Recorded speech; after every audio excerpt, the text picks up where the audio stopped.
જિંદગીમાં ઠેસ જ જીવાડે છે. ઇતિહાસ આખે આખો તમે જોવો તો ઠેસ થી ઉભો છે સાહેબ. દ્રોણ એકલવ્ય પાસેથી અંગૂઠો માગી લે, આ એક ઠેસ તો હતી દોસ્ત.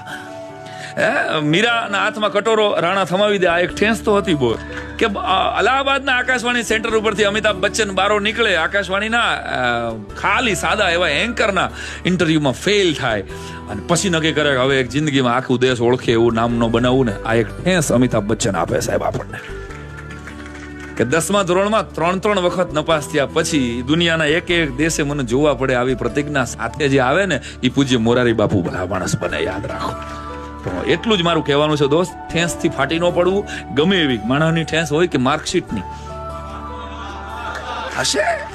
તમારા બાળકને ઓછા ટકા આવે ત્યારે માથે હાથ મૂકીને એને કેવો યાર કે બેટા તારી સફળતામાં મારી તાલી હોય તો તારી નિષ્ફળતામાં મારો ટેકો હોય જ તારી સાથે.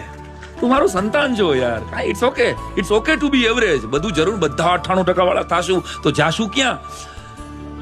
ઠેસ ચાહે માર્કશીટની હોય કે માણાની, ઠેસ ચાહે ધંધાની હોય કે ધર્મની, ઠેસ ચાહે પારકાની હોય કે સ્વજનની, ઠેસના દર્દને પચાવશો તો દુનિયા જીતશો દોસ્તો.